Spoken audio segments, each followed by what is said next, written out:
Hello बच्चों, आपका स्वागत है मेरे चैनल क्वेश्चन टाइम में। मैं Surendra Kumar, assistant professor DV college Kanpur. बेटा हम लोग इसमें हेटेरोसाइक्लिक कंपाउंड डिस्कस कर रहे हैं।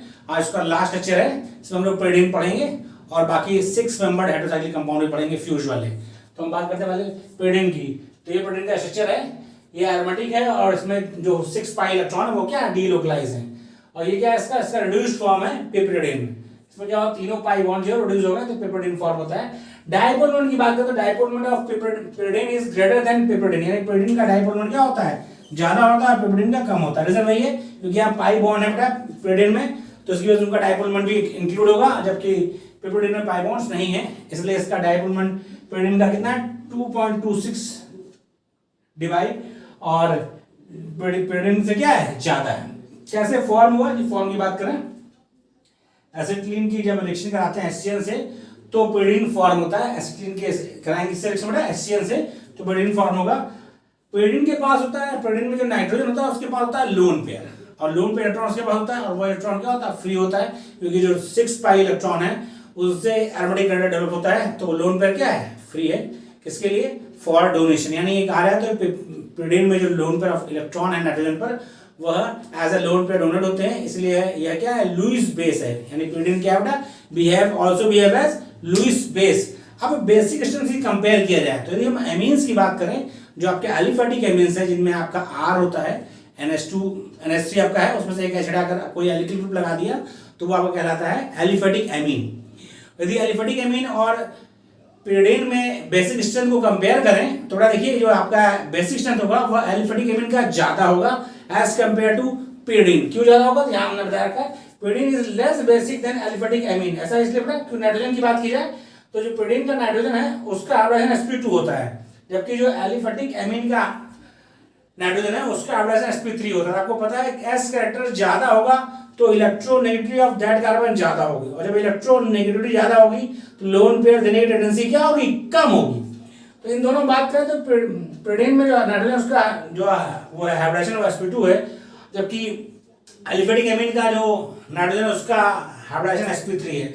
क्योंकि बेटा यहाँ मोर इलेक्ट्रोनेगेटिव क्यों हुआ, क्योंकि यहाँ पर परसेंटेज एस कैरेक्टर क्या है, ज्यादा है 33% है, इस वाले परसेंटेज एस कैरेक्टर कितना 25% है। तो ये वाला नाइट्रोजन मोर इलेक्ट्रोनेगेटिव है तो लोन पेयर देने की टेंडेंसी इसकी कम है, ये वाला लेस इलेक्ट्रोनेगेटिव है इसलिए इसकी लोन पेयर देने की टेंडेंसी ज्यादा है। तो primary amine is more basic, या कह रहे हैं aliphatic amine is more basic than pyridine। आगे बात करते हैं pyridine और पायरल को कंपेयर करते हैं। pyridine और पायरल कंपेयर किया था बेटा, तो pyridine का स्ट्रक्चर ये है, पायरल का स्ट्रक्चर को पता है। पायरल में देखिए बेटा क्या है कि ये जो इसका लोन पेयर है वह सिक्सेट में इन्वॉल्व होता है। क्या होता है, जो एरोमेटिक कैरेक्टर होता है इसका पायरल का, उसके में ये क्या होता है, इन्वॉल्व होता है।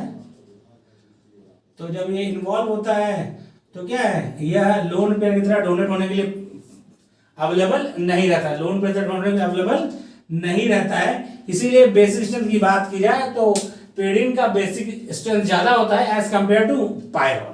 ठीक है, बात क्लियर हो गई। pyridine से ज्यादा होगा एलिफेटिक एमीन का, क्यों ज्यादा होगा, इलेक्ट्रोनेगेटिव रीजन है। यहाँ पर बेटा क्या है, यहाँ पर रीजन क्या है कि इसमें जो ये 3 पाई बॉन्ड है तो 4n+2 पाई इलेक्ट्रॉन यहाँ से इंक्लूड है, ये वाला लोन पेयर 6 में इन्वॉल्व नहीं है, जबकि पायरल में क्या है, ये जो नाइट्रोजन का लोन पेयर है वह 6 यानी हक्कल रूल जो फॉलो करता है वो लोन पेयर भी इन्वॉल्व होते हैं 4n+2 पाई में, इसीलिए वह क्या है, वह as a lone pair donate होने के लिए अवेलेबल नहीं है। इसीलिए पायरल का बेसिक स्ट्रेंथ pyridine से क्या होता है, कम होता है। आगे बात की जाए, यदि ग्रुप लगे हो उसकी बात करें, as electron donating group attach on pyridine basic strength increases. यदि कोई आपका इलेक्ट्रॉन डोनेटिंग ग्रुप लगा हुआ है pyridine पर तो वह क्या करेगा, वह बेसिक स्ट्रेंथ बढ़ा देता है, वह क्या करता है, बेसिक स्ट्रेंथ इंक्रीज कर देगा। क्यों इंक्रीज कर देगा, सीधी बात है, रिंग में वो इलेक्ट्रॉन डेंसिटी प्रोवाइड कराएगा। जब वो रिंग में इलेक्ट्रॉन डेंसिटी प्रोवाइड कराएगा तो नाइट्रोजन का लोन पेयर देने की टेंडेंसी क्या होगा, बढ़ेगा। क्या होगा, बढ़ेगा। ऐसा देखिए यहाँ पे हमने एक NH2 ग्रुप लगा दिया है, तो इसके लगाने से क्या फर्क पड़ा, ये लोन पेयर यहाँ गया तो ये इस जगह आया, कॉन्जुगेशन से क्या हो जाएगा बेटा, या इसमें इलेक्ट्रॉन डेंसिटी क्या हो जाएगी, इंक्रीज हो जाएगी। क्या हो जाएगी, इलेक्ट्रॉन डेंसिटी यहाँ थोड़ा बढ़ेगी due to presence of NH2 group. तो जब इलेक्ट्रॉन डेंसिटी रिंग में बढ़ेगी तो नाइट्रोजन का लोन पेयर देने की टेंडेंसी क्या इंक्रीज हो जाएगी। इस वाले में ऐसा नहीं है, इसीलिए यह मोर बेसिक है एज कंपेयर टू दिस। आगे बात की, इलेक्ट्रॉन विथड्रॉइंग ग्रुप लगाया तो क्या करें, इलेक्ट्रॉन विथड्रॉइंग ग्रुप रिंग से इलेक्ट्रॉन डेंसिटी शक करता है, खींचता है, विथड्रॉ करता है, जब इलेक्ट्रॉन डेंसिटी विड्रॉ करेगा तो इलेक्ट्रॉन डेंसिटी विड्रॉ करेगा, इसके मतलब सीधी बात है रिंग में इलेक्ट्रॉन डेंसिटी कम होगी। जब रिंग में इलेक्ट्रॉन डेंसिटी कम होगी तो लोन पेयर देने की टेंडेंसी नाइट्रोजन क्या हो जाएगी, कम हो जाएगी। तो जैसे देखिए NO2 ग्रुप लगा, NO2 ग्रुप लगाने से क्या होगा, इस नाइट्रोजन के लोन पेयर देने की टेंडेंसी कम होगी, और इस वाले में क्या है, कोई ग्रुप नहीं लगा है इसलिए टेंडेंसी ज्यादा होगी। तो इन दोनों में कंपेयर किया जाए तो this one is more basic than this one. Copy कर लीजिए, कॉपी कर लीजिए।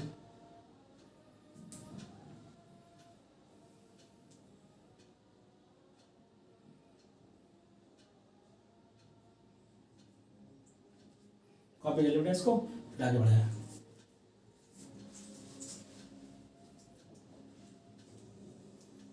कॉपी हो गया बेटा। अब हम बात करते हैं रिएक्शंस की। यदि रिएक्शंस की बात की जाए तो pyridine इलेक्ट्रोफिलिक और न्यूक्लियोफिलिक दोनों सब्स्टिट्यूशन देता है, इलेक्ट्रोफिलिक देता है और न्यूक्लियोफिलिक देता है। तो हम बात करें कैसे देगा इसकी बात किया तो पहले आपको मैंने बताया था बार बार कि जब हेटेरोसाइक्लिक पढ़ रहे हैं तो आपको रिएक्शंस तो बहुत पुरानी रिपीट ही रहेंगी, तो एंड में रहते हैं यहाँ तक। बस आपको यह याद होना चाहिए कि किस हेटेरोसाइक्लिक कंपाउंड में इलेक्ट्रोफाइल या न्यूक्लियोफाइल का जो सब्स्टिट्यूशन होगा या एडिशन होगा वो किस पोजीशन पर होगा। पोजीशन याद रहेगी तो आप आसानी से कर सकते हैं। यदि हम बात कर रहे हैं तो इन pyridine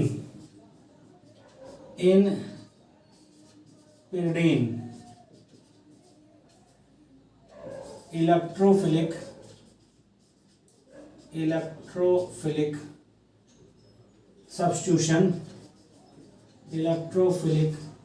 substitution occur at position 3 and 5। Position 3 and 5 पर होता है इलेक्ट्रोफिलिक सब्स्टिट्यूशन। देखिए क्या पोजीशन 3 और 5 कैसे काउंट करते हैं बेटा।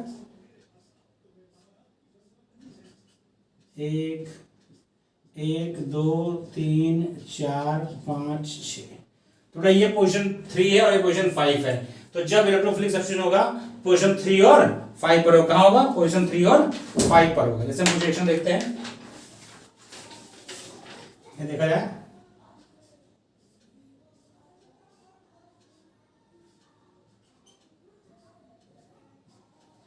यदि लगाते हैं नाइट्रेशन कंसंट्रेट HNO3 और H2SO4 से रिएक्शन कराएंगे तो क्या होगा, नाइट्रेशन। क्या होगा बेटा, नाइट्रेशन।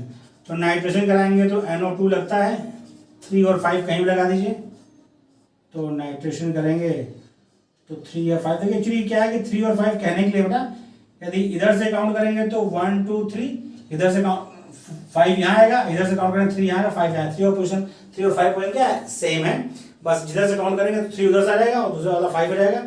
इधर से काउंट करेंगे तो 1 2 3 ये 3 होगा, 4 5, और इधर से काउंट करेंगे 1 2 3 ये 3 होगा, 4 5। क्यों ऐसा हुआ है इसकी बात करें थोड़ा ध्यान से देखिए, हम आपको उसको बता दें वरना आपको लगेगा सर क्यों कर रहे हैं ऐसा। तो होता क्या है कि जब ये थर्ड पोजीशन पर लगेगा तो जो आपका इंटरमीडिएट बनेगा बेटा वो क्या होता है, वह रेजोनेंस स्टेबलाइज होता है। क्या होता है, रेजोनेंस स्टेबलाइज। रेजोनेंस क्या होगा, इसको बॉन्ड इधर कर दें, ठीक। तो ठीक, ये आपका ई लग गया, ई लग गया। मैं बॉन्ड वैसे सही था बेटा, यहाँ एक मिनट तो कह रही है बेटा, बॉन्ड पहले लगा दे, इसको इसको इसको, ठीक है।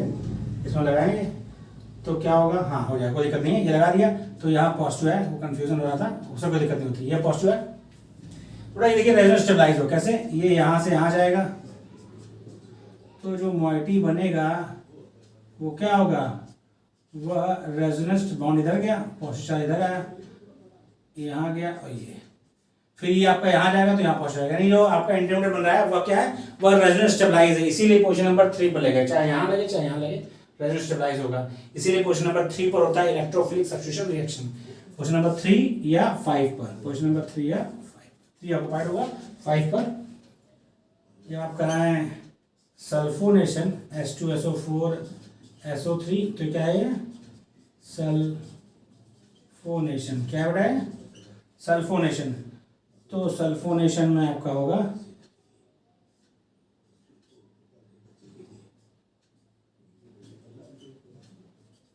सल्फोनेशन हो गया। यदि आप इसके रिएक्शन कराते हैं ब्रोमीन से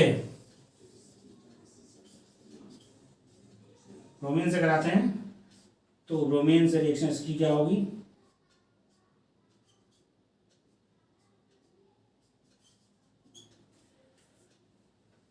थर्ड पोजीशन पे या फिफ्थ पोजीशन पे ये भी बनता है ये आपका, और साथ में यह प्रोडक्ट भी बनता है डाई ब्रोमीन, मतलब दो ब्रोमीन लगे थे, दो लगेगा तो कहाँ लगेगा, एक लगेगा 3 पर, एक लगेगा 5 पर, एक 3 पर एक 5 पर। ओके, कॉपी कर लीजिए। ये तो बात हो गई जब pyridine आपका अकेले है। यदि उसमें कोई इलेक्ट्रॉन डोनेटिंग ग्रुप लगा हुआ है तो क्या होगा, यदि pyridine पर कोई इलेक्ट्रॉन डोनेटिंग ग्रुप पहले से लगा है तब इलेक्ट्रोफिलिक सब्स्टिट्यूशन उस इलेक्ट्रॉन डोनेटिंग ग्रुप के रिस्पेक्ट में ऑर्थो या पैरा पर, यानी उसके 1 वो हुआ तो 2 या 2 पोजीशन लगेगा या फिर 1/4 पे लगेगा। ठीक है, उसी बात करते हैं। इधर कॉपी कर लिया बेटा। यदि पहले से आपका इलेक्ट्रॉन डोनेटिंग ग्रुप लगा है तब क्या होगा भाई, इलेक्ट्रॉन डोनेटिंग ग्रुप लगा है तो वो क्या करेगा, उसको एक्टिवेट करेगा।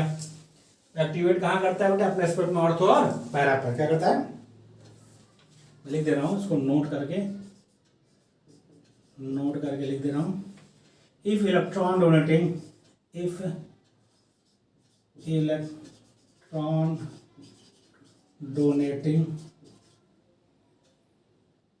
substituent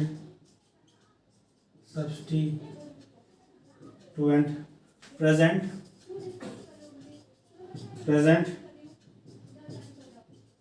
it make easier electrophilic aromatic substitution reaction। यदि कोई इलेक्ट्रॉन डोनेटिंग ग्रुप प्रेजेंट है बेटा, उसमें जो इलेक्ट्रॉन नेगेटिव देता है वह ग्रुप pyridine में पहले प्रेजेंट है तो क्या करेगा, वह pyridine को इलेक्ट्रोफिलिक सब्स्टिट्यूशन के लिए क्या करेगा, इनहांस करेगा, उसकी एक्टिविटी क्या होगी, ज्यादा होगी। क्या होगा, एंड कहाँ होगा, and incoming group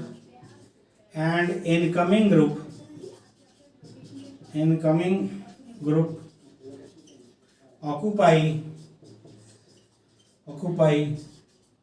ortho and incoming group occupy ortho and para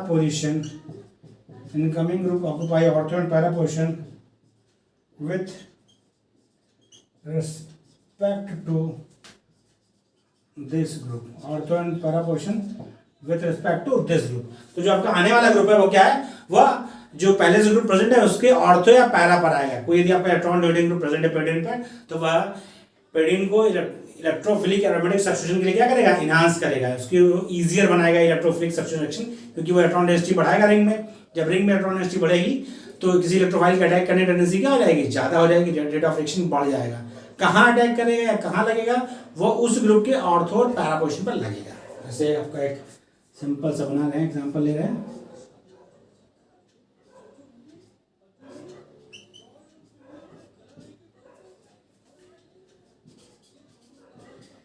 ये आपका मोटी है, इसका हम कराते हैं नाइट्रेशन, कराते हैं HNO3H2SO4 नाइट्रेशन कराते हैं बेटा।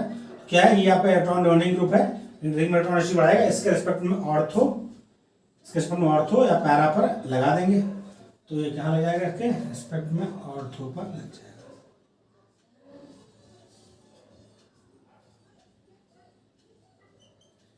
इसके रिस्पेक्ट में ऑर्थो पर लग जाएगा, कॉपी कर लीजिए, इसके रिस्पेक्ट में ऑर्थो पर लग जाएगा, कॉपी कर लीजिए। कॉपी हो गया बेटा। अब बात की जाए आगे के रिएक्शन की, हो गया इलेक्ट्रोफिलिक सब्स्टिट्यूशन की। तो न्यूक्लियोफिलिक सब्स्टिट्यूशन कहाँ होता है, तो बेटा pyridine में न्यूक्लियोफिलिक सब्स्टिट्यूशन पोजीशन नंबर 2 और 4 पर होता है, लेकिन इलेक्ट्रोफिलिक सब्स्टिट्यूशन 3 और 5 पर। और न्यूक्लियोफिलिक सब्स्टिट्यूशन सीधी बात है, यहाँ इलेक्ट्रोफिलिक का होगा, वहां तो होगा नहीं, कहाँ होगा, 2 और 4 पर। ये ध्यान रखिए, न्यूक्लियोफाइल का सब्स्टिट्यूशन 2 और 4 पर, इलेक्ट्रोफाइल का सब्स्टिट्यूशन 3 और 5 पर। न्यूक्लियोफिलिक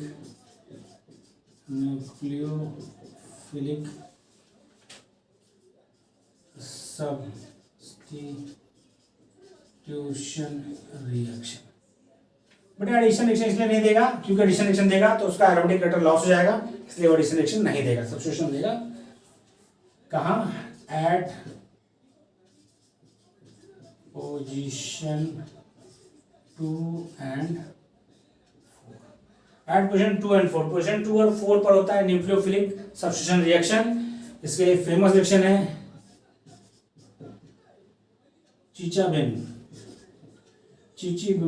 चिचिबाबिन, वाह क्या नाम है, चिचिबाबिन रिएक्शन है। चिचिबाबिन रिएक्शन जो है वह एक न्यूक्लियोफिलिक सब्स्टिट्यूशन रिएक्शन का एग्जांपल है जो प्रोडीन में होती है। चिचिबाबिन रिएक्शन एग्जांपल है। क्या होता है इसमें? इंपॉर्टेंट रिएक्शन है बेटा, यह रिएक्शन क्या है? इंपॉर्टेंट है, ध्यान रखना है।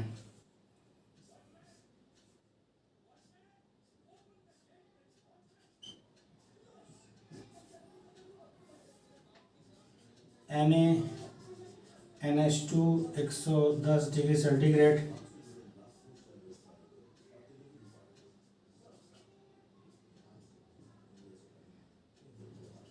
NaH2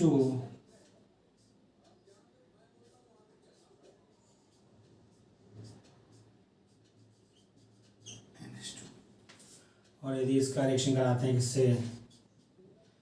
C6H5Li alkyl lithium phenyl lithium से कराते हैं in terms of toluene solvent है तो आपका बनेगा फेनिल ग्रुप लग जाएगा, फेनिल प्रोडीन बन जाएगा। कहाँ लगा बेटा?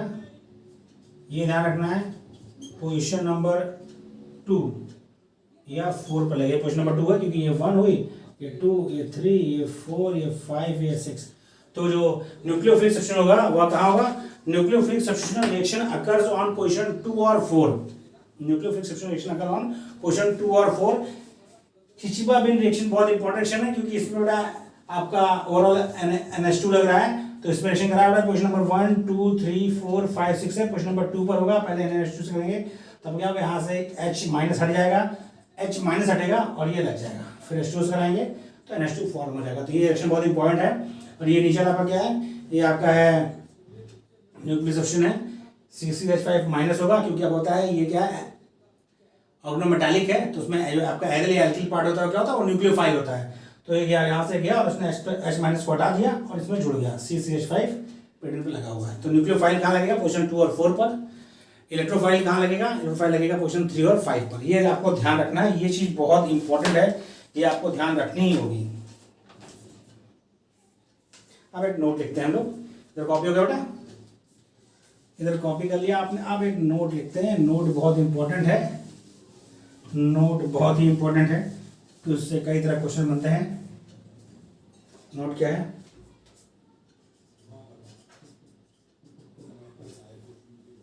Hydrogen of methyl group, hydrogen of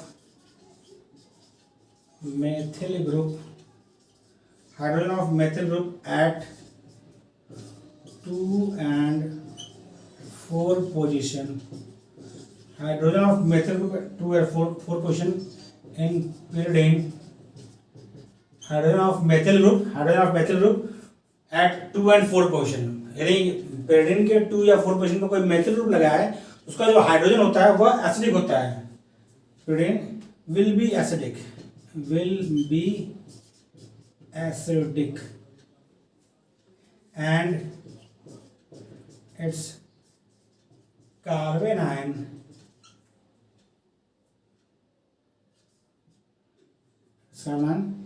is strong base। क्या कह रहा है? जो pyridine में यदि सेकेंड या फोर्थ पोजीशन पर, pyridine में सेकेंड या फोर्थ पोजीशन पर यदि आपका लगा रखा है, सेकेंड या फोर्थ पोजीशन पर लगा रखा है आपका क्या? CH3 group.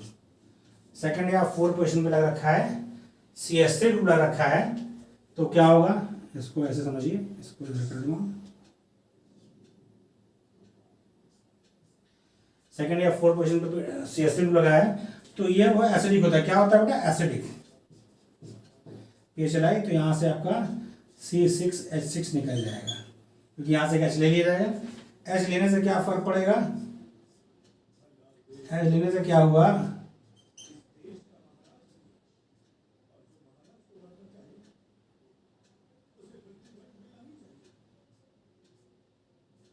CH2 माइनस, ये यहाँ से यहाँ जाएगा और ये यहाँ, ये क्या हो रहा है बेटा, ये हो रहा है आपका डीलोकलाइजेशन, क्योंकि जो उस पर नेगेटिव चल रहा है वह डीलोकलाइज हो रहा है, इसीलिए यह क्या है, यह फॉर्म होता है, ये क्या है, यह फॉर्म होता है, ये क्या स्टेबिलिटी प्रोवाइड कर रहा है। देखिए नेगेटिव चार्ज यहाँ से क्या हुआ, यहाँ से कहाँ पर ये डबल बॉन्ड जो था इस नाइट्रोजन की इलेक्ट्रोनेगेटिव है तो वो नेगेटिव चार्ज को क्या करता है, स्टेबलाइज कर सकता है। इसीलिए जो आपका मेथिल ग्रुप का हाइड्रोजन होगा कौन सा, जो पेरियड में पोजीशन नंबर सेकंड या फोर्थ, सेकंड या फोर्थ पर लगा, फोर्थ पर लगा क्या होगा, घूम के आएगा, सेकंड पर डायरेक्ट आ गया, सेकंड या फोर्थ पोजीशन लगा है जो मेथिल ग्रुप, उसका हाइड्रोजन होता है एसिडिक नेचर का। जब मोटा एसिडिक नेचर एच निकल जाएगा तो जो एच प्लस निकलने के बाद बनेगा उसे बोलेंगे कार्बन आयन, क्या बोलेंगे, कार्बन आयन। वो क्या होगा, कार्बन आयन होगा स्ट्रॉन्ग बेस, क्योंकि जब एच प्लस निकलने के बाद बचती हो क्या होता है, वो होता है उसका कॉन्जुगेट बेस। एच प्लस निकल गया तो जो स्पीसीज बची वो क्या हो गया, हो गई कॉन्जुगेट बेस। तो वो क्या होता है, वो एक स्ट्रॉन्ग बेस होता है, वो एक स्ट्रॉन्ग बेस होता है। अब देखिए यदि इसमें हम इसकी रिएक्शन करा दें, फर्दर इसको आगे बढ़ा दें, ये जो स्पीसीज बनी है इसका रिएक्शन करा दें CO2 से करा दें, कैसे वो रिएक्शन, यदि आप कंफ्यूजन है बेटा, देखिए यहाँ से H प्लस निकला तो ये स्पीसीज बना, यही रिएक्शन करेगा तो ये क्या करेगा, इस पर CO2 अटैक कर देगा और ये क्या बन जाएगा, क्या बन जाएगा, यदि आपने कई बार CO2 अटैक करा के देखा बेटा, CO2 है वह COH में कन्वर्ट हो जाएगा, किसमें कन्वर्ट हो जाएगा, CO2 जो होता है वह COOH में क्या होता है, कन्वर्ट हो जाता है। ये स्पीसीज इसलिए बन रही है क्योंकि ये क्या है, ये रेजोनेंस स्टेबलाइज है, इसीलिए स्पीसीज बनती है। तो मेथिल ग्रुप जो पेरियड के 2 और 4 पोजीशन लगा होगा उसका हाइड्रोजन एसिडिक होगा, उसका कार्बन आयन क्या होगा, वह स्ट्रॉन्ग बेस होगा। तो नेगेटिव पार्ट ये है, ये इस पर अटैक करेगा CO2 पर, COH लग जाएगा। बता लीजिए बहुत इंपॉर्टेंट रिएक्शन है, कॉपी कर लीजिए। कुछ रिएक्शन हम और करते हैं, कर लिया बेटा, कॉपी कर लिया।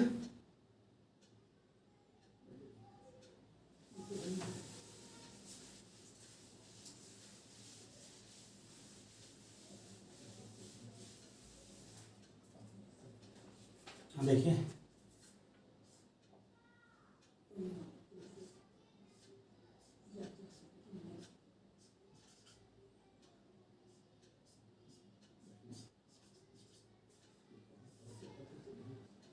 इस पर OH माइनस और C6H5CH, ध्यान दीजिए बेटा, ये क्या है, ये आपका H प्लस OH माइनस लगा, H प्लस निकाल देगा तो कार्बन बन जाएगा, इस कार्बन पर अटैक करेगा, इसका अटैक करेगा तो क्या बनेगा स्पीसीज, ये रिएक्शन आपने पढ़ रखी है, जो पीछे पढ़ रखी है उसी रिएक्शन पर ध्यान रखना है कहाँ करेगा। तो ये CH2 माइनस हो जाएगा, इस पर अटैक करेगा तो CH2CHO माइनस C6H5, इस पर जब हम H प्लस लगा देंगे तो ये हो जाएगा, चाहे वो इस पोजीशन पर हो चाहे फोर्थ पोजीशन हो, रिएक्शन आपको यदि प्रैक्टिस पीछे वाली है तो आप आसानी से कर सकते हैं, बहुत ही आसानी से आप कर सकते हैं। कॉपी कर लीजिए, एक और करिए क्वेश्चन। इसमें देखिए ध्यान से, ये दूसरा हम इसलिए लिख रहे हैं ताकि कंफ्यूजन ना हो। CH2 CH3 और CH, ध्यान दीजिए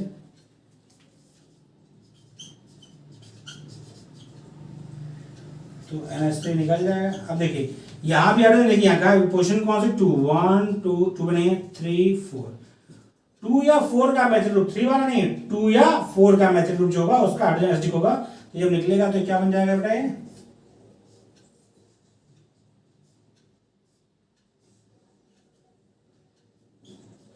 CH2 CH3 CH2 minus Na plus, कई वैसे आपने करा दिया CH3I का अटैक करा दिया तो ये क्या बन जाएगा,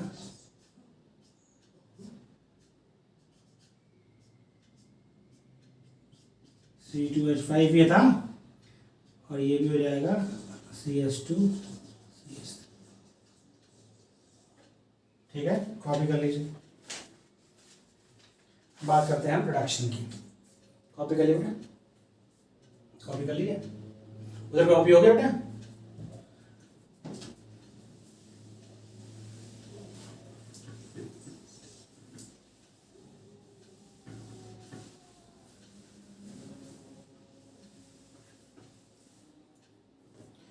अब प्रोडक्शन की बात करते हैं। प्रोडक्शन की बात है, ये प्रोटीन का रिडक्शन करेंगे तो बता रखा था आपको पहले ही मैंने, प्रोटीन का रिडक्शन करते हैं तो क्या बनेगा, प्रोटीन का रिडक्शन करेंगे तो पिप्रिडीन बनेगा। क्या बनेगा बेटा, पिप्रिडीन H2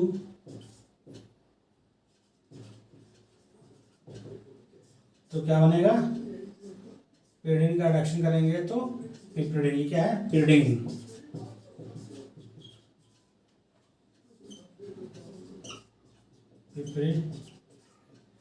ठीक है, कॉपी कर लीजिए, कॉपी कर लीजिए बेटा।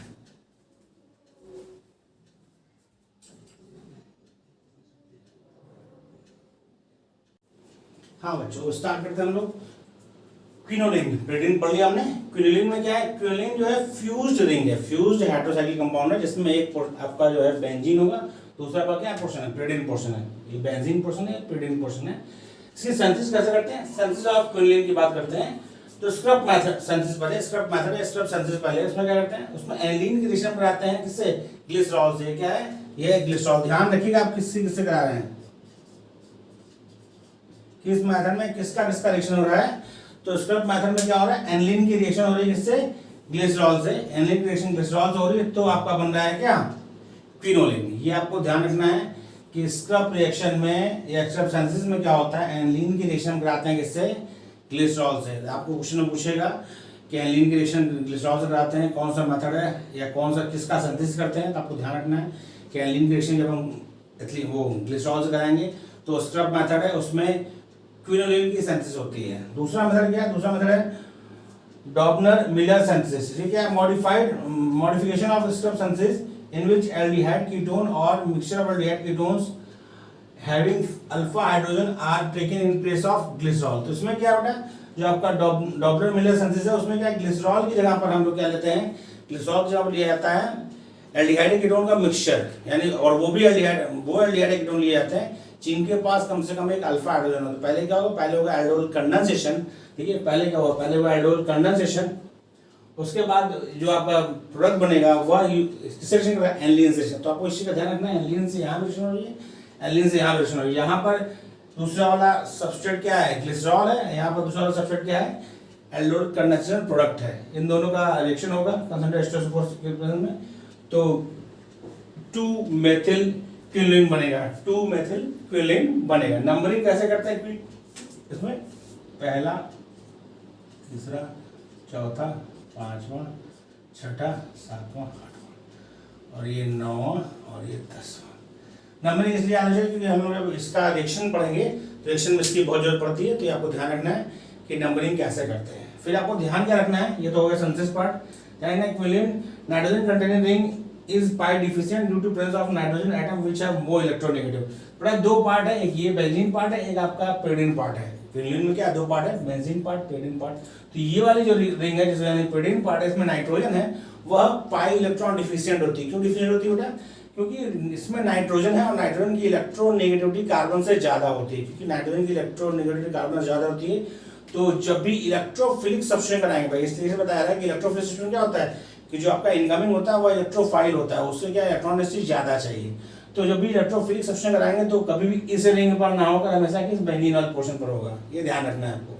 इसे बताया जा रहा है कि in quinoline nitrogen containing ring is pi deficient due to presence of nitrogen which is more electronegative. क्योंकि नाइट्रोजन मोर इलेक्ट्रोनेगेटिव, इसलिए ये वाली रिंग जो है वह पाई डिफिशिएंट है, ये वाली पाई डिफिशिएंट नहीं है। तो इलेक्ट्रोफिलिक सब्सटेंस जब भी होगा वो हमेशा बेंजीन पोर्शन वाली रिंग पर होगा। कहाँ होता जाता है, 5वें और 8वें पोर्शन पे। इसकी बात करेंगे, इसे कॉपी कर लिए फिर आगे बढ़ते हैं। कॉपी कर लिया, स्क्रीनशॉट ले लीजिए।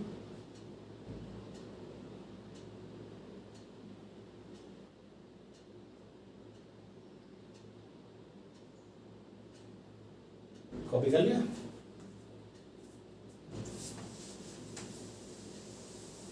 तो अब बात करते हैं इलेक्ट्रोफिलिक सब्स्टिट्यूशन रिएक्शन की बात की जाती है।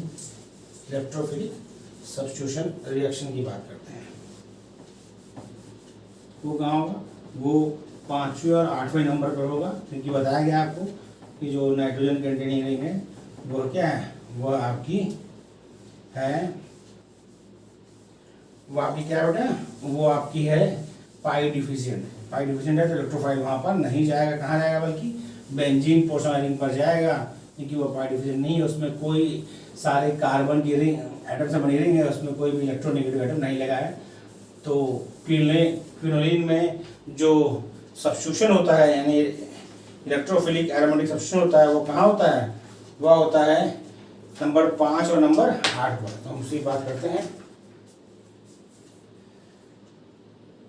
Electrophilic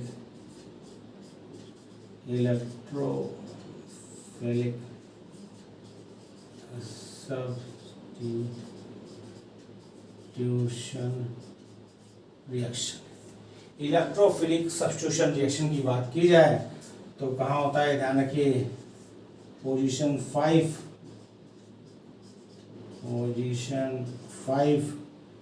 and 8 are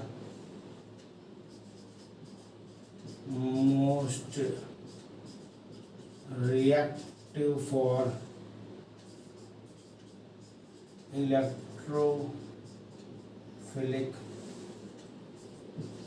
substitution reaction.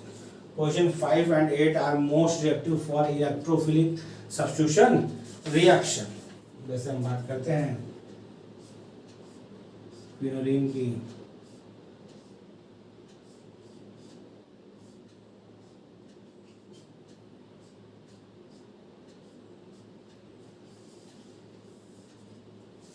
इसका करा हम नाइट्रेशन, HNO3H2SO4 मतलब नाइट्रेशन। तो कहाँ जाएगा बेटा? क्वेश्चन 5 और 8 पर। ये आपको यदि ध्यान है तो प्रोडक्ट बनाने में आपको कहीं कोई दिक्कत नहीं होगी। आपको ये पता है कि रिएक्शन किस पोजीशन पर होगी, तो आपके लिए कोई दिक्कत नहीं। पोजीशन 5 और 8 पर होता है, पोजीशन 5 और 8 पर यदि आपको यह याद है तब कभी भी प्रोडक्ट बनाने में आपको दिक्कत नहीं होगी। हेटेरोसाइक्लिक में आपको सबसे मेन चीज़ यही याद रखना है कि किस पोजीशन पर सब्स्टिट्यूट लगेगा। तो इसमें क्या है, क्विनोलिन में इलेक्ट्रोफाइल कहाँ लगता है? पोजीशन 5 और 8 पर। यदि ब्रोमिनेशन कराते हैं, यदि क्या कराते हैं बेटा? ब्रोमिनेशन, तो ब्रोमिनेशन में वही होगा, पोजीशन 5 और 8 पर लगेगा।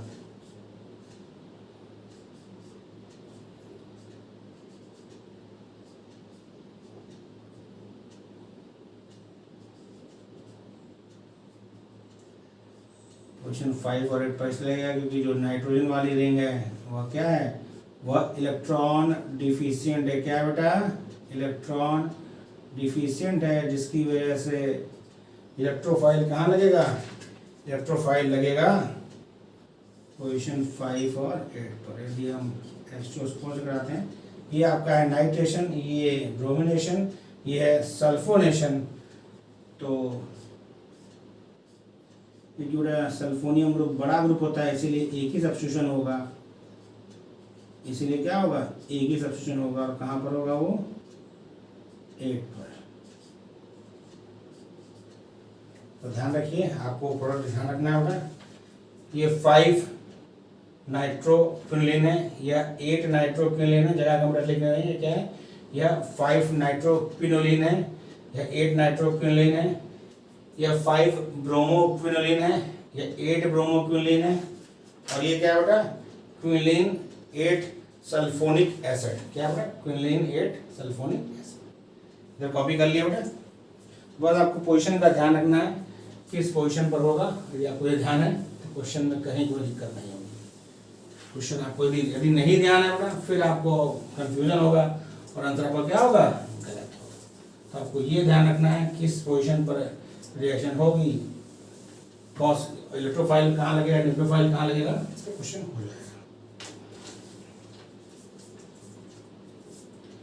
ये पॉइंट आपको ध्यान रखना है, इसलिए मैं नोट करके लिखवा रहा हूँ क्योंकि स्पेसिफिक है। इसमें क्या है, at low acidic condition, at लो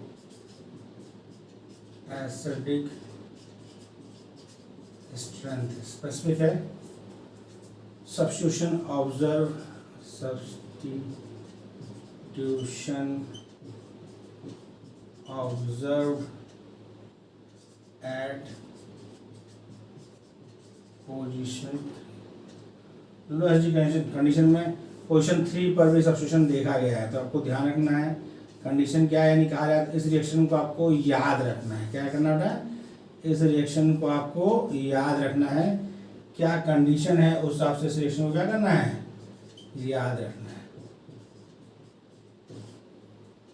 इसमें पोजीशन 3 पर हो रहा है सब्स्टिट्यूशन, पोजीशन 3 पर हो रहा है सब्स्टिट्यूशन, तो आपको ये क्या करना है, याद रखना है।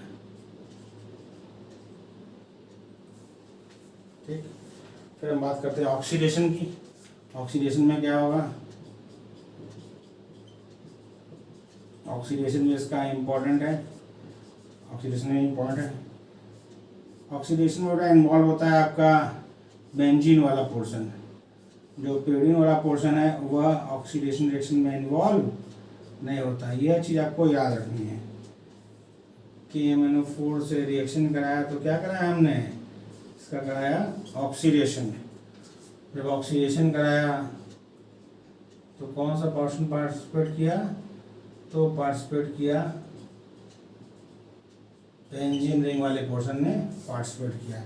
ये क्या है, पेरिडीन 2,3 डाई कार्बोक्सिलिक एसिड, इसका नाम क्या है, पेरिडीन, क्या नाम बेटा, pyridine 2,3 di carboxylic acid, pyridine 2,3 di carboxylic acid. इसको जब हीट किया तो एक CO2 आपका क्या हो गया, CO2 रिमूव हो गया, तब बना आपका क्या, निकोटिनिक एसिड। क्या बना बेटा, निकोटिनिक एसिड, तब बना आपका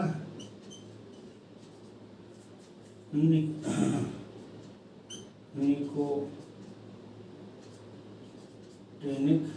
एसिड। बहुत इंपॉर्टेंट रिएक्शन है, याद रखना है। जब क्विनोलिन का ऑक्सीडेशन होगा तो बेटा बेंजीन पोर्शन वाला जो आपका यहाँ पर लगा है वो टूट जाएगा, COH में कन्वर्ट हो जाएगा, पेरिडीन 2,3 डाई कार्बोक्सिलिक एसिड। जब उसको हीट करेंगे CO2 रिमूव हो जाएगा, तब बनेगा निकोटिनिक एसिड। तो ये रिएक्शन आपको याद रखनी है, बहुत इंपॉर्टेंट रिएक्शन है, उसी आती है, कॉपी कर लीजिए, कॉपी कर लीजिए। इधर कॉपी हो गया बेटा, ये रहा क्वेश्चन। ये भी रिएक्शन इंपॉर्टेंट थी कि आपका इलेक्ट्रोफिलिक सब्स्टिट्यूशन कहाँ होगा, 5 और 8 पोजीशन पर होगा क्विनोलिन में। यदि आपको याद है तो रिएक्शन हो जाएगी, कॉपी कर लिया बेटा। अब हमने पढ़ा, फिर हमने पढ़ा रिडक्शन, ऑक्सीडेशन। अब हम पढ़ते हैं रिडक्शन ऑफ क्विनोलिन। क्विनोलिन का रिडक्शन होगा तो किस रिंग का होगा और क्या बनेगा, इसकी बात करते हैं। ऑक्सीडेशन पढ़ लिया बेटा, अब रिडक्शन की बात करते हैं। रिडक्शन यदि कराते हैं क्विनोलिन का तो क्या बनेगा,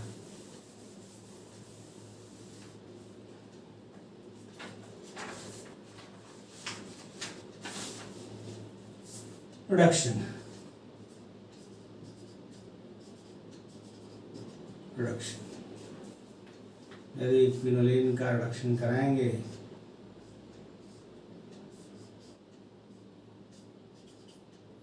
ऐसे कोई दिक्कत नहीं आपको, वही चीज़ है जैसे कराते हैं SnHCl से कराते हैं बेटा। तो जो आपका पेरिडीन पोर्शन है, नाइट्रोजन कंटेनिंग रिंग है, उसका पहले रिडक्शन होगा, पहले रिडक्शन में वही पार्टिसिपेट करेगा। ठीक है, 1 2 3 4 tetra hydro quinoline, 1 2 3 4 tetra hydro quinoline. फिर इसका फर्दर रिडक्शन कराते हैं H2PT से, तब बनता है आपका, तब टोटल सारे पाई बॉन्ड रिड्यूस हो जाएंगे, सारे पाई बॉन्ड क्या होंगे बेटा, रिड्यूस हो जाएंगे, तब बनेगा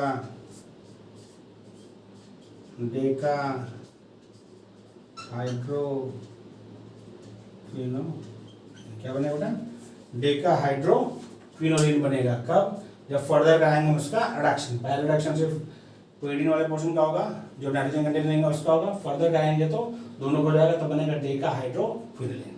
कॉपी कर लिया।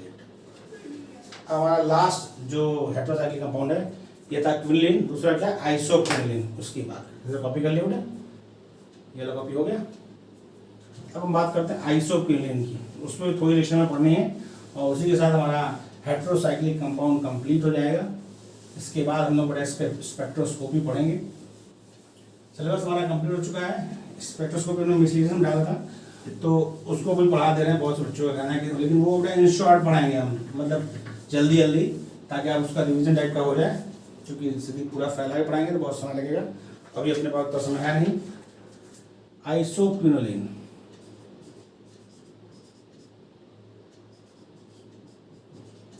आइसोक्विनोलिन हम बात करें बेटा आइसोक्विनोलिन की।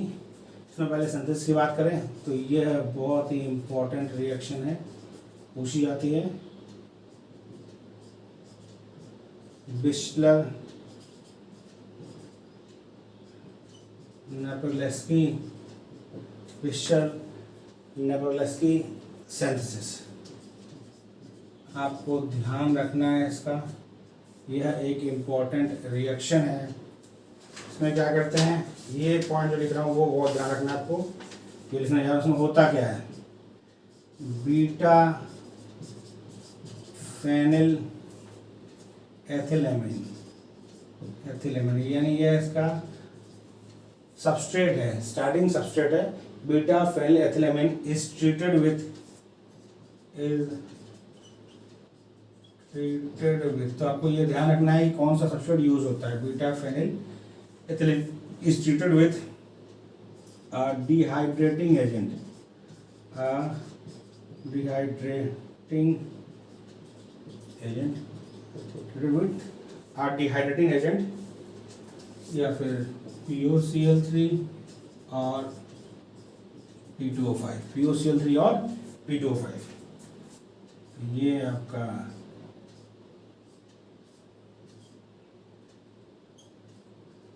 CH2 NH2 पहले से करते हैं RCOCl से, बनता है ये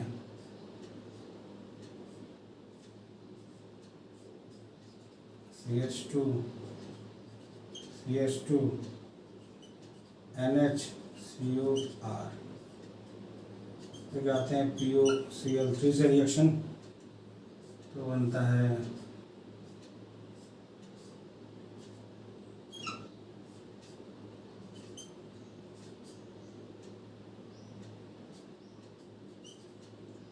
फर्दर कराते हैं इसको PD 190 डिग्री सेंटीग्रेड, तब बनता है आपका आइसोक्विनोलिन। क्या बनता है बेटा, आइसोक्विनोलिन। आइसोक्विनोलिन बनता है। तो ये बनाने की मेथड है, आपको ध्यान रखना, बहुत इंपॉर्टेंट मेथड है। उसमें पूछता है बीटा फेनिल एथिलेमिन की रिएक्शन करा रहे हैं, किससे हम उसका डिहाइड्रेशन करा रहे हैं, तो करा रहे हैं एसिड क्लोराइड से रिएक्शन, उसके बाद फर्दर उसका डिहाइड्रेशन कराया तो आपको बनेगा आइसोक्विनोलिन। क्या बनेगा बेटा, आइसोक्विनोलिन। बहुत इंपॉर्टेंट रिएक्शन है, ये आप ध्यान रखिए। भाई नेम से मिली रिएक्टिंग सबस्ट्रेट आपको ध्यान रखना किससे बनेगा, ठीक है। इधर कॉपी कर लिया।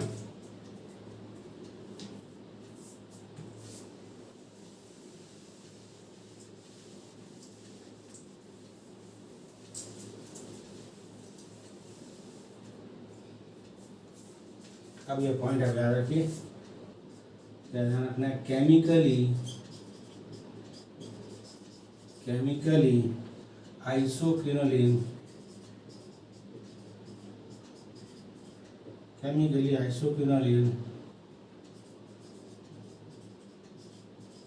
resembles quinoline. Isoquinoline resemble quinoline in most of its reaction.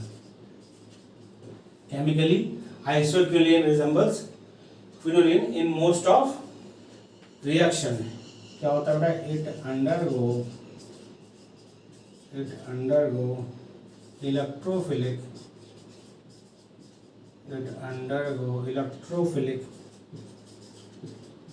Substitution.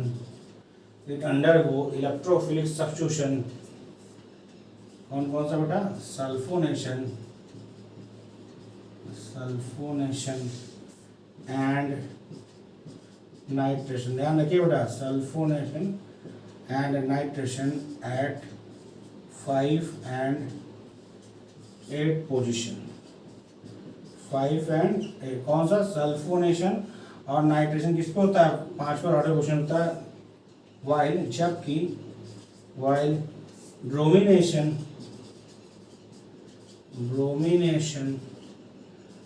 And mercuration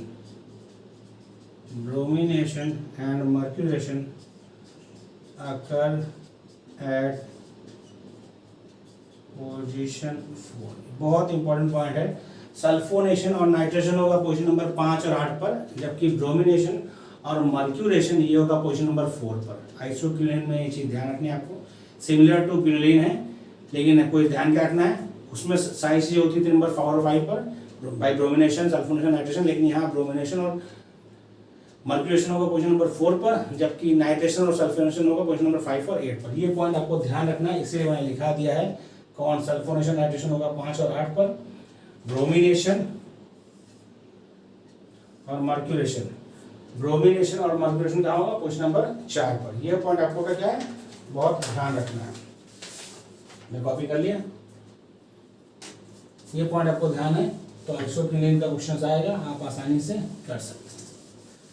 main चीज यही, सबसे इंपॉर्टेंट पॉइंट तो ऐसे जितने हेटेरोसाइक्लिक उसमें ये है कि कहाँ रिएक्शन होगी, क्योंकि उसी पर ऑप्शन बनते हैं, पोजीशन पर ही ऑप्शन बनते हैं बेटा। पोजीशन याद है, क्वेश्चन हो जाएगा। पोजीशन याद रहेगी तो क्वेश्चन आसानी से हो जाएगा, बस आपको ये ध्यान रखना है।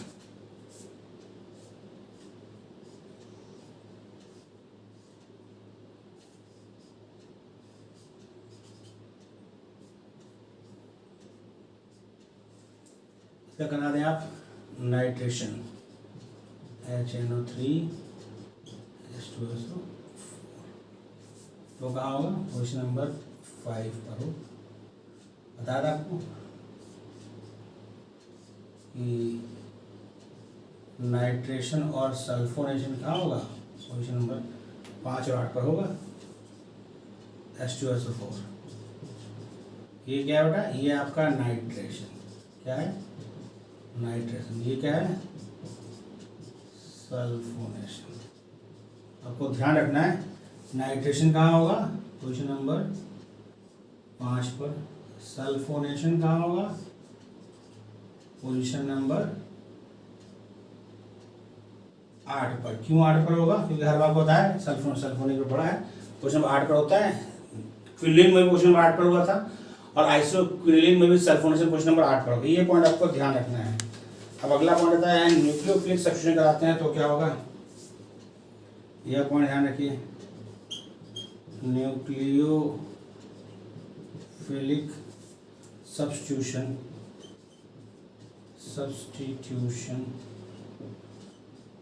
occurs at position first। Nucleophilic substitution position number 1 पर होगा, और इलेक्ट्रोफिलिक आपको बताई रखा है 5 और 8 पर, सल्फोनेशन और नाइट्रेशन, ब्रोमिनेशन और मर्क्यूरेशन पोजीशन नंबर 4 पर, न्यूक्लियोफिलिक सब्स्टिट्यूशन पोजीशन नंबर 1 पर। इस तरह से आपको ध्यान रखना है चीज़ों को। यदि इस तरह से चीज़ें ध्यान रहेंगी तो आपका कोई भी क्वेश्चन गलत नहीं होगा। आपको मेनली इसी पर वर्कआउट करना है, यह ध्यान रखना है कि किस जगह पर रिएक्शन होगी। ये आपका है, इसका आपने करा दिया फेनिल लिथियम से रिएक्शन, तो कहाँ पर लगेगा बेटा, फेनिल ग्रुप लगेगा पोजीशन नंबर 1 पर। कहाँ लगेगा, पोजीशन नंबर 1 पर।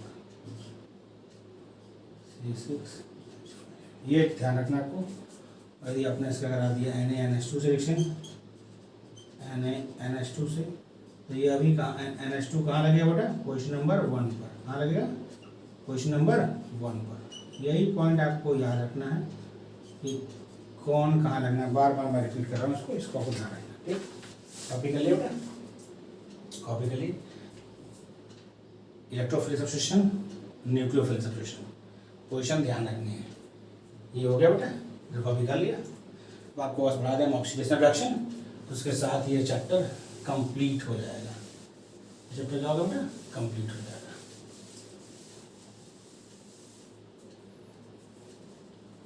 ऑक्सीडेशन, ऑक्सीडेशन,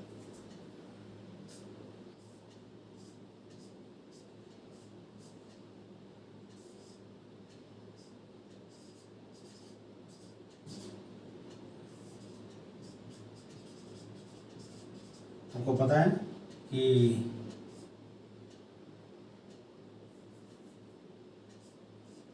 इसमें नाइट्रोजन कंटेंट पर कोई फर्क नहीं पड़ता है। क्या होता है बेटा? जो बेंजीन वाला पोर्शन है वही आपका COH में कन्वर्ट होता है। आपने कर रखा है इसको, जैसे उसमें किया था फिनोलिन में, वैसे ही आइसोक्विनिन होता है। जैसे क्विनिन होता है वैसे ही आइसोक्विनिन होता है। फिर आप बात करते हैं रिडक्शन की। रिडक्शन में भी वही होता है। पहले रिडक्शन कराएंगे तो क्या होगा? जो नाइट्रोजन कंटेनिंग पोर्शन है वह रिड्यूस होगा, बेंजीन वाला पोर्शन रिड्यूस नहीं होता है। फर्दर कराएंगे तब रिड्यूस होता है। तो ये रिएक्शन तो आसान है, आपने देख रखी। ये रिएक्शन तो बहुत इंपॉर्टेंट है, कंफ्यूजन कराने के लिए पूछते हैं, ऑप्शन बनता है इसमें। तो ऑक्सीडेशन रिडक्शन भी आपको याद रखना है। सेम उसी तरह से है जैसे आपका फिनोलिन का था, सेम वैसे ही आइसोक्विनिन का है। ठीक, तो आपको चीज़ें ध्यान रखनी है। तो इसी के साथ ये चैप्टर आपको कंप्लीट हो रहा है। 3 लेक्चर में हमने चैप्टर कंप्लीट किया बेटा। आपको सारे हाइड्रोसाइक्लिक कंपाउंड पढ़ा रखे हैं। आपको बस ध्यान रखना है उसमें बेसिक कैरेक्टर क्या कैसे होगा, किसका बेसिसिटी ज़्यादा होगा किसका कम होगा, कौन इलेक्ट्रोफिलिक सब्स्टिट्यूशन किसका पोजीशन पर देगा, ये चीज़ें यदि आपको ध्यान है तो। और सिंथेसिस में भी ध्यान रखना है कि रिएक्टिंग सब्सटेंस क्या है, इस पर क्वेश्चन पूछे जाते हैं। यदि आपको यह याद है तो इस चैप्टर से कोई भी क्वेश्चन पूछेगा आप आसानी से कर लेंगे। वीडियो कैसा लगा बेटा कमेंट बॉक्स में मैसेज करें, ज़्यादा लाइक और शेयर करें। Thank you.